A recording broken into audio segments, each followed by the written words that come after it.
शुक्रवार की बात है, सुप्रीम कोर्ट ने 2002 गुजरात दंगों में तत्कालीन मुख्यमंत्री नरेंद्र मोदी को क्लीन चिट देने वाली एसआईटी रिपोर्ट के खिलाफ याचिका को खारिज कर दिया था। याचिका जाकिया जाफरी ने दाखिल की थी।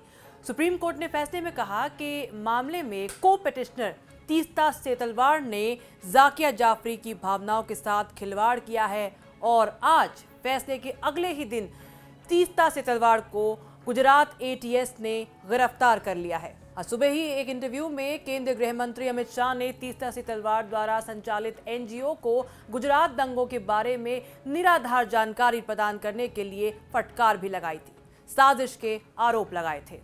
गुजरात एटीएस टीम ने एक्टिविस्ट तीस्ता सेतलवाड़ और पूर्व डीजीपी आरबी श्रीकुमार को हिरासत में ले लिया है। सेतलवाड़ को मुंबई स्थित घर से हिरासत में लिया गया। इसके बाद उन्हें सांता क्रूज पुलिस स्टेशन लाया गया। फंड के दुरुपयोग के मामले में तीस्ता से पूछताछ की जाएगी। बताया जा रहा है कि तीस्ता सेतलवाड़ को अहमदाबाद भी ले जाया जा सकता है।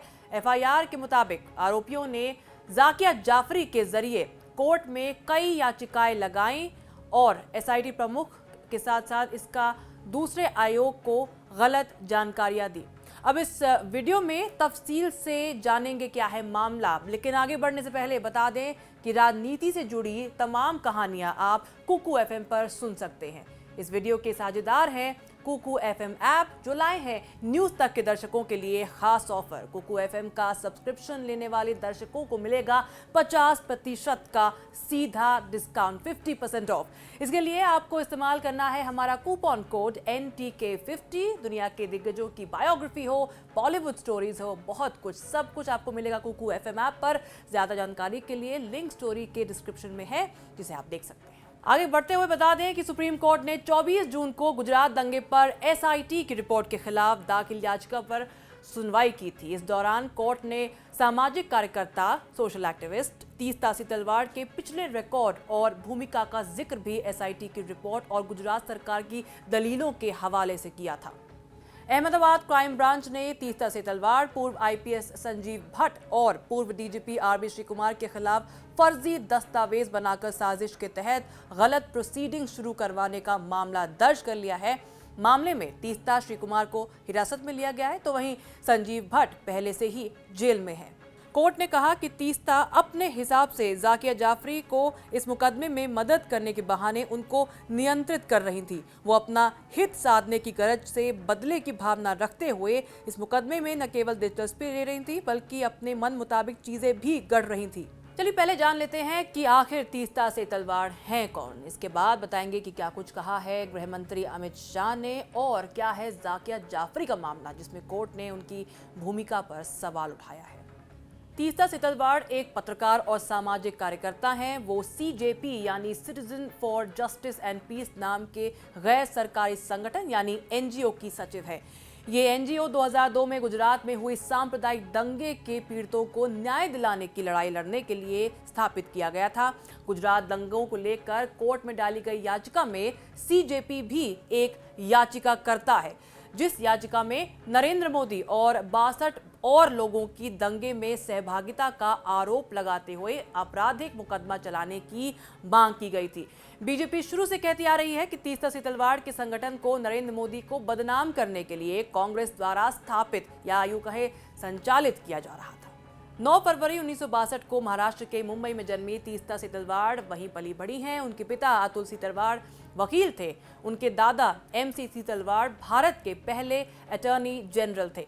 उनके पति जावेद आनंद भी पत्रकार हैं।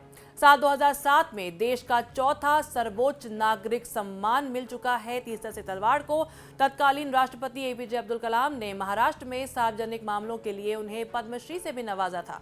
इससे पहले उन्हें साल 2002 में कांग्रेस पार्टी से राजीव गांधी राष्ट्रीय सद्भावना पुरस्कार भी मिल चुका है। केंद्रीय गृह मंत्री अमित शाह ने आज ANI को दिए गए एक इंटरव्यू में आरोप लगाया है कि कुछ राजनीतिक दलों, पत्रकारों और एनजीओ के त्रिकुट ने गुजरात दंगे में झूठे आरोपों की सुनियोजित श्रृंखला चलाई। तत्कालीन सीएम नरेंद्र मोदी और उनको टारगेट किया गया। अमित शाह ने आगे ये भी कहा कि पूरे प्रकरण में तीस्ता सेतलवाड़ का नाम प्रमुखता सामने आया। उनके एनजीओ पर भी गंभीर सवाल उठाए गए हैं। एनजीओ के बचाव में महंगे वकीलों को लाया गया और इसमें मदद की गई है यूपीए सरकार द्वारा, ये सब आरोप लगाया अमित शाह ने। मैं और मोदी जी नहीं कहते, भारतीय जनता पार्टी नहीं कहते कि हम पर टैग लगाने का झूठा प्रयास किया। अब सुप्रीम कोर्ट भी कहती है कि झूठा टैग लगाने का प्रयास किया। आप लोकतंत्र में संविधान को भी नहीं मानेंगे, सुप्रीम कोर्ट को भी नहीं मांगेंगे। पॉलिटिकल स्टेटमेंट सच्चे या सुप्रीम कोर्ट का सब एविडेंस एप्रिशिएट कर कर लिया गया फैसला सच्चा, ये देश की जनता ने तय करना पड़ेगा। आप जैसे पत्रकारों ने भी तय करना पड़ेगा। और अगर ये मत बनता है कि सुप्रीम कोर्ट का एप्रिशिएट हुआ एविडेंस एप्रिशिएट करने के बाद दिया गया फैसला सच्चा है, तो अब क्वेश्चन उठाने चाहिए। पत्रकारों की जिम्मेदारी है, जिन्होंने आरोप लगाए थे उनके ऊपर पूछना चाहिए उनको कि क्या आधार था ये आरोप का, और आधार था तो क्यों नहीं गए सुप्रीम कोर्ट में। तीस्ता सेटलवाड की एनजीओ थी, नाम तो मुझे मालूम नहीं है उनका। उन्होंने हर थाने में इस प्रकार की भारतीय जनता पार्टी के कार्यकर्ताओं को इन्वॉल्व करने वाली एप्लीकेशनें दे दी थी, और मीडिया का दबाव इतना था कि सभी एप्लीकेशनों को सच मानकर ट्रीट किया गया। अब बताते हैं कि सुप्रीम कोर्ट ने क्या क्या कहा है। उन्होंने 7 महीने पहले 9 दिसंबर 2021 को जाकिया जाफरी की याचिका पर मैराथन सुनवाई पूरी करने के बाद फैसला सुरक्षित रख लिया था। गुजरात दंगों की जांच के लिए बनी एसआईटी ने तब गुजरात के मुख्यमंत्री रहे और अब के प्रधानमंत्री नरेंद्र मोदी को क्लीन चिट दी थी। अब ये मामला उस घटना से संबंधित है जिसे गुलबर्ग सोसाइटी की घटना के रूप में जाना जाता है।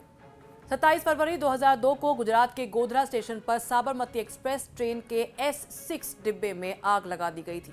आग लगने से 59 लोग मारे गए थे। ये सभी जो हैं बताए जाते हैं कि कार सेवक थे। गोधरा कांड के बाद पूरे गुजरात में दंगे भड़क उठे। इन दंगों में 1044 लोग मारे गए थे। उस समय नरेंद्र मोदी गुजरात के मुख्यमंत्री थे।